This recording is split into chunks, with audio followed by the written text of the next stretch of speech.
رہی ہے، خوشبو آ رہی ہے۔ اتنے بڑے مقام کے آدمی کو میرے نبی نے یوں سمجھایا جیسے چھوٹے بچے کو سمجھاتے ہیں، معاذ یہ زبان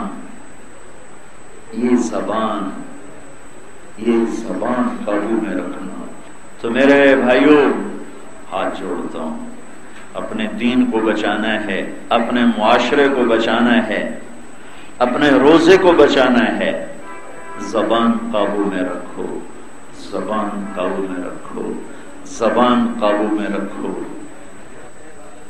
گھر اجڑ گئے اس کے پیچھے، دین برباد ہو گیا اس کے پیچھے، دنیا برباد ہو گئی اس کے پیچھے، آخرت تباہ ہو گئی اس کے پیچھے۔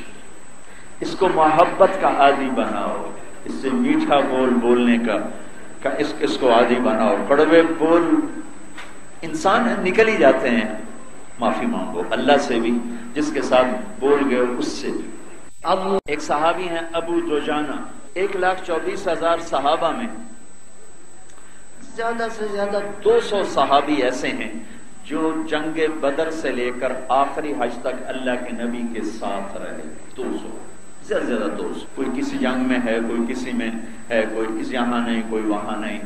ابو دجانہ ان 200 میں ایک آدمی ہے جو جنگ بدر سے آخری حج تک ساتھ رہے۔ یہ اتنا بڑے آدمی ہے۔ احد کی جنگ میں آپ نے تلوار اٹھائی، کہا یہ تلوار کون لے گا؟ کئی صحابہ کھڑے ہو گئے، تو آپ نے فرمایا اس کا حق کون ادا کرے گا؟ تو سارے پیچھے ہٹ گئے، صرف 3 آدمی کھڑے رہے، حضرت زبیر، ابو دجانہ اور حضرت عمر رضی اللہ تعالیٰ عنہ۔ تو آپ نے وہ تلوار نہ زبیر کو دی نہ عمر کو دی، ابو دجانہ کا وہ تلوار تھی۔ کہ میں تھوڑا سا ابو دجانہ کا آپ کو خاکہ بتا رہا ہوں تاکہ آگے جو کچھ انہوں نے کہا ہے اس کا وزن آپ کو معلوم ہو سکے۔ ابو دجانہ نے تلوار اٹھائی، سرخ پگڑی باندھی اور شعر پڑھے، انا الذی عاہدنی خلیلی اللہ اقوم الدہر فی الخیول، انا الذی عاہدنی خلیلی ونحن بالصفح لدى النخیل، اللہ اقوم الدہر فی الخیول واضرب بسیف اللہ ورسولہ۔ میں وہ شاہ سوار ہوں جس سے میرے نبی نے وعدہ لیا ہے کہ اس تلوار کا حق ادا کرنا ہے۔ خلاصہ یہ ہے، ترجمہ نہیں، خلاصہ۔ تو ایک طرف سے جو حملہ کیا تو قریش کے 3,000 کے لشکر کو چیر کے پار نکل گئے، تو ان کو روک نہیں سکا، اور آگے عورتیں ڈھول بجا رہی تھی اور قریش کے لشکر کو ابھار رہی تھی، اور ہندا گیت گا رہی تھی، نحن بنات طارقی نمشی علی النمارق مشی القتل البوارق المسک فی المخالق والدر فی المخالق ان تقبلوا نعانقی وتدبروا نفارقی فراق غیر وامد نحن بنات طارقی، ہم ستاروں کی بیٹیاں ہیں، نمشی علی النمارق قالینوں پہ چلنے والی ہیں، مشی القتل بوارقی نخرے والے چکور کی چال چلنے والیاں ہیں، المسک فی المفارقی ہماری مانگ میں مشک بھرا ہوا ہے، والدر فی المخالق ہماری اوڑھنیوں میں موتی پروئے ہوئے ہیں، ان تقبلوا نعانقی آگے بڑھ کے حملہ کرو گے تو ہم تمہیں گلے لگائیں گے، اور تدبروا نفارقی اور اگر پیچھے ہٹو گے تو ہم تمہیں دھکے دے کے ذلیل کر دیں گے۔ یہ ہندا کے اشعار ہیں۔ تو جب ابو دجانہ سامنے آئے تو ساری عورتیں بھاگی، ہندا کے بھاگنے سے پہلے ابو دجانہ پہنچ گئے، اس کے سر پہ تلوار رکھی تو اس کی چیخ نکلی، تو تلوار پیچھے ہٹا لی۔ تو پیچھے زبیر بھی، حضرت زبیر کہنے لگے میرے جی میں آیا کہ میں اتنا شاہ سوار، مجھے تلوار نہیں دی، ابو دجانہ کو کیوں دی؟ میں تو پھوپھی کا بیٹا بھی ہوں، مجھے کیوں نہیں؟ میں دیکھتا ہوں یہ کیا کرتا ہے۔ تو وہ پیچھے پیچھے تھے، پیچھے پیچھے، تو تلوار ہٹائی تو زبیر کہنے لگے یہ کیا کیا، چلائی کیوں نہیں؟ کہ اللہ کے نبی کی تلوار ہے، عورت کے خون سے رنگین کر کے اسے خراب نہیں کرنا چاہتا. کمزور پہ اٹھانا اس کی شان کے خلاف ہے. میرے نبی نے کہا تھا حق ادا کرنا ہے تو کمزور پہ اٹھانا، کمزور پہ خون سے داغدار کرنا اس کے حق کے خلاف. پھر پیچھے مڑے، پھر پلٹ کے حملہ کیا تو سامنے ایک قریش کے لشکر میں تھا لوہے میں فرق جیسے ہاتھی ہوتا ہے. زبیر کہنے لگے میرے جی میں آیا کبھی اس سے ٹکر ہو تو پھر میں دیکھوں ابو دجانہ کیا چیز. تو اللہ کا کرنا ایسا ہوا کہ وہ دونوں آمنے سامنے آ گئے. تو ان دونوں میں جب ٹکر ہوئی تو تھوڑی دیر کے لیے باقی بھی کھڑے ہو گئے، باقی حالانکہ لڑائی ہو رہی لیکن ایک دم سارے کھڑے ہو گئے کہ دیکھو یہ کیا فیصلہ ہوتا ہے. ابو دجانہ دیکھنے میں بہت کمزور نظر آ رہے ہیں، زرہ بھی پتلی سی، اور وہ لوہے میں 6 فٹ سے اوپر اس کا قد اور ہاتھی کی طرح. اور زبیر کی تمنا ہے کہ میں دیکھوں گی اس کو گرائے تو پھر میں کہوں گا کہ واقعی تلوار صحیح جگہ گئی، ورنہ ان کے دل میں تھا مجھے کیوں نہیں تھا. تو جو ان دونوں میں ٹکر ہوئی ہے کہ شجاعت بھی عش عش کر اٹھ، اور دونوں طرف سے کوئی زیر ہونے کے لیے تیار نہیں، اور چاروں طرف شاہ سواران رک گئے. قریش کا لشکر بھی، اہل ایمان صحابہ کا لشکر بھی کہ یہ کیا نتیجہ نکلتا ہے. آخر اس قریشی نے جو تلوار کا بھرپور وار کیا، ابو دجانہ کی اس کو توڑتا ہوا زرہ کو ان کے کندھے میں اتر گیا. ابو دجانہ نے زخمی شیر کی طرح جو بڑھ کے وار کیا، اس نے آگے ڈھال کی، ڈھال کو توڑا. اس نے دوہری زرہ پہنی ہوئی تھی، 6 فٹ سے اوپر قد تھا، یہاں تلوار لگی، یہاں زخمی ہیں ابو دجانہ، اور جو تلوار اندر گئی ہے یہاں آ کر 2 ٹکڑے کر کے پھینک دیے. ادھر ادھر 2 ٹکڑے ہو گئے اس کے. تو پھر آپ نے ایسے ٹوپی اتاری اور کہا ہاں کیا دیکھتے ہو؟ انا ابو دجانہ. کیا دیکھتے ہو؟ انا ابو دجانہ، میں ہوں ابو دجانہ. یمامہ کی جنگ ہوئی، صحابہ 12,000، مسلمہ جھوٹا نبی 1,10,000. مہاجرین کا جھنڈا زید بن خطاب کے ہاتھ، انصار کا جھنڈا ثابت بن قیس بن شماس کے ہاتھ. مہاجرین رائٹ پر، انصار الٹے ہاتھ، مہاجرین سیدھے ہاتھ. خالد بن ولید درمیان.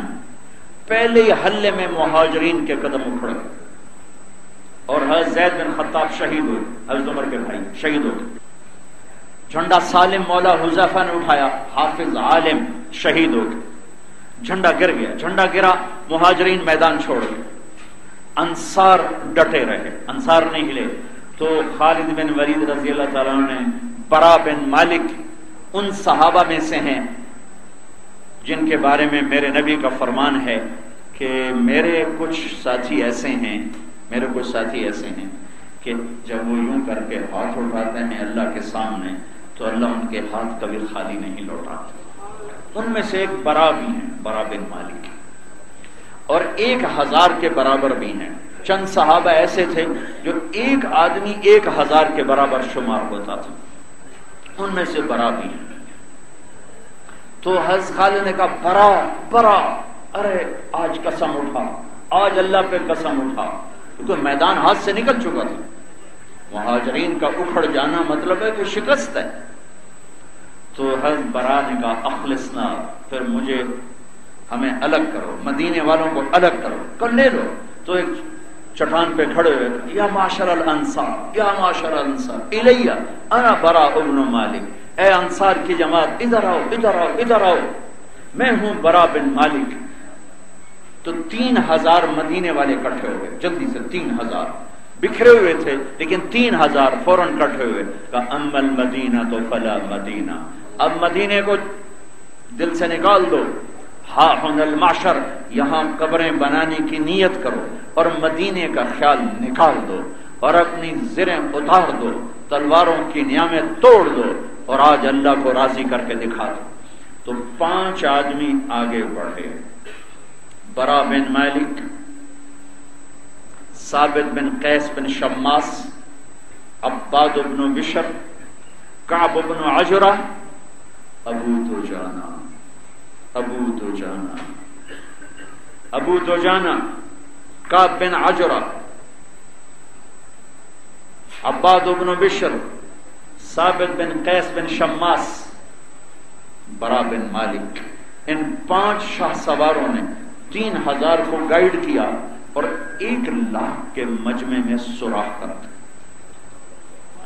اور ان کو قلعے میں بند ہونے پہ مجبور کر دیا، اور قلعے کے دروازے تک پہنچتے پہنچتے پہنچتے ابو دجانہ شہید ہو گئے، عباد بن بشر شہید ہو گئے، ثابت بن قیس بن شماس شہید ہو گئے۔ یہ 2 بچے کعب بن عجرہ اور برا بن مالک، انہوں نے فرمایا کہ ہمیں ڈھال پہ بٹھا کے پش کرو نیزوں کے ذریعے سے، تو ان دونوں کو ڈھالوں پہ بٹھا کے پش کیا تو یہ اڑتے ہوئے قلعے کی دیوار سے اندر قلعے میں جا کر گرے۔ 2 آدمی سامنے 1,00,000 کا جمع غفیر، دیوار کی ٹیک لگائی اور دروازے کی طرف سرکتے سرکتے سرکتے جا کے دروازہ کھول دیا۔ کعب بن عجرہ کا ہاتھ کٹ گیا، برا بن مالک سلامت رہے، دروازہ کھولا، سامنے خالد بن ولید تھے، انہوں نے دوڑ لگائی اور اندر داخل ہوئے تو وحشی حمزہ کا قاتل، وہ کہنے لگے مجھے خیال آیا آج اگر میں نے مسلمہ کو قتل کر دیا تو حمزہ کے قتل کا داغ میرے اوپر سے دھل جائے گا، اور وہ ایک ٹیلے پر کھڑا تھا تو کہنے لگے میں ایک طرف سے بچتا بچاتا اس کی طرف بڑھنا شروع ہوا، میں نے دوسری طرف دیکھا تو محمد بن مسلمہ وہ آگے بڑھ رہے تھے اس کو قتل کرنے کے لیے، اور ادھر سے میں تھا، اور ان دونوں سے عجیب و غریب ایک عورت وہ بیچ میں سے چیرتی ہوئی جا رہی ہے مسلمہ کو قتل کرنے کے لیے، لیکن چونکہ حضرت وحشی کا وار دور سے چلتا تھا، برچھا پھینکتے تھے، تو مسلمہ کی تلوار بلند ہوئی لیکن اس سے پہلے وحشی کا برچھا اس کو چیر کے نکل گیا، اور اوپر کھڑی تھی ایک لڑکی کوٹھے کی چھت پر، اس نے کہا ہے ہمارے آقا، اسے کالے غلام نے قتل کر دیا۔ یہ اس کی طرف شہادت چلی گئی کہ مسلمہ کے قتل کرنے وہی برچھا تھا جس برچھے سے حضرت حمزہ کو شہید کیا، وہی برچھا تھا، اسی برچھے سے ان کو شہید کیا تھا۔ میں تھوڑے سا آپ کو یمامہ کا قصہ سنا دیا، میں ابو دجانہ کی بات کر رہا تھا۔ ابو دجانہ رضی اللہ تعالی عنہ جنگ بدر سے لے کر آخری حج تک ساتھ رہے، یمامہ کی جنگ میں شہید ہوئے، اس کی فتح میں بنیادی کردار ادا کرنے والے 5 آدمیوں میں یہ ایک آدمی ابو دجانہ بھی تھے، ثابت بن قیس بن شماس تھے، عباد بن بشر تھے، کعب بن عجرہ تھے، برا بن مالک تھے۔ یہ ابو دجانہ ایک بات کہہ رہے ہیں، وہ بات نقل کرنا چاہتا تھا، اس لیے تھوڑی سی ان کی تاریخ آپ کو بتائی کہ ابو دجانہ ہیں کون۔ ابو دجانہ فرماتے ہیں لوگوں، میرے پاس بخشش کا سب سے بڑا عمل، ان ارجا عملی عندی، میرے پاس بخشش کا سب سے بڑا عمل کیا ہے حضرت؟ جنگ بدر، احد، حدیبیہ، خندق، خیبر، فتح مکہ،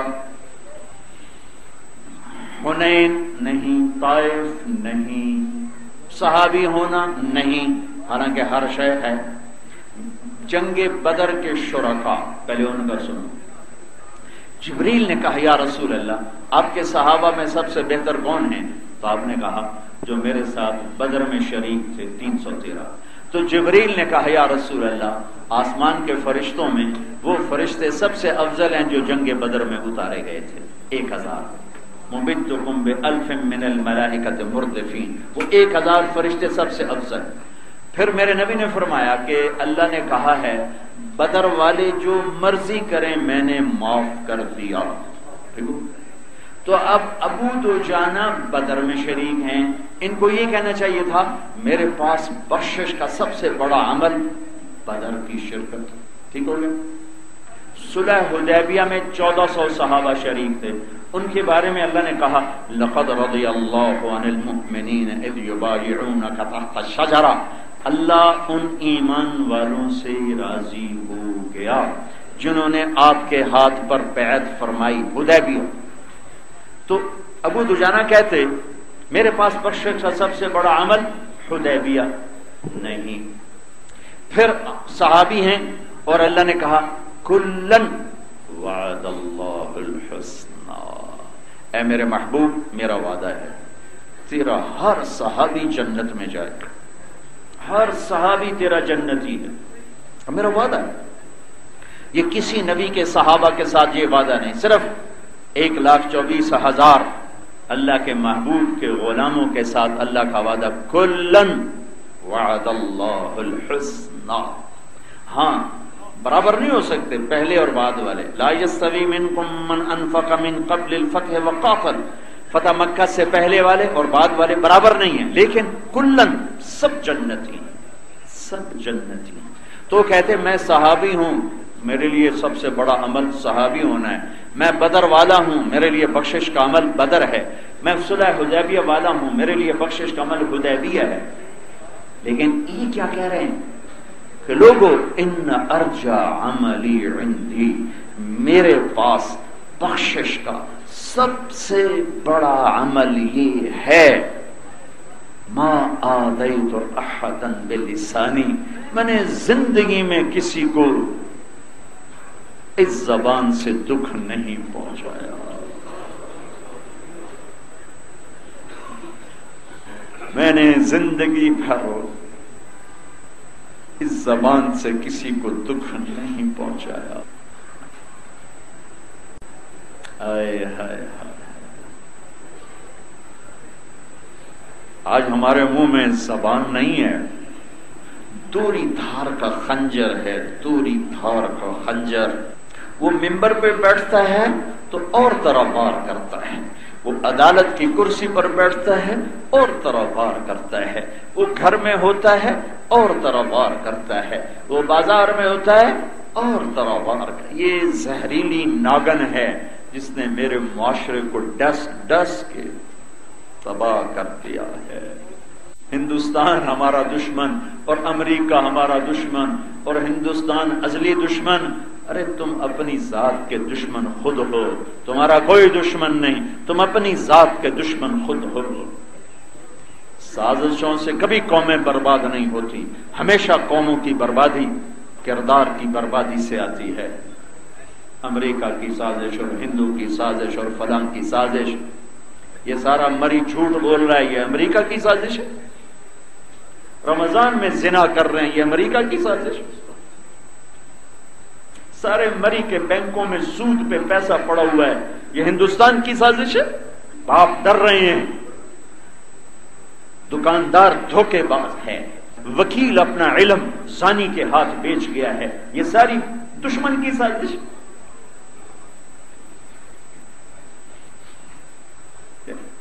ہم اپنے دشمن خود ہیں، ہم اپنے دشمن خود ہیں.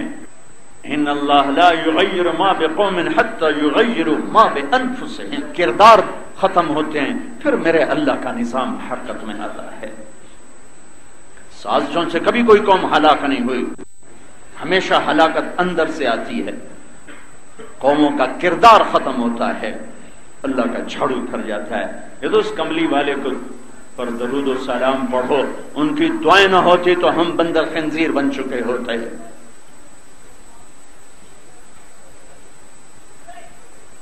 حکومتیں تقدیر نہیں بدل سکتی، سڑکوں پہ آنے سے انقلاب نہیں آتے.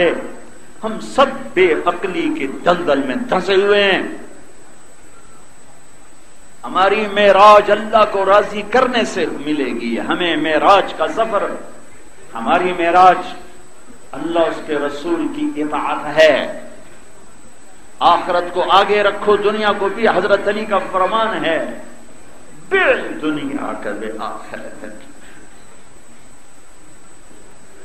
وَلَا تَبِعْ آخِرَتَكَ بِدُنْيَاكَ. یہ اپنے بچوں کو وصیت نامہ لکھوایا. اس وصیت نامے کا ایک لفظ بتا رہا ہوں کہ میرے بچوں، دنیا اور آخرت ٹکرائیں گے تو اس وقت دنیا بیچ دینا، آخرت نہ بیچنا. اللہ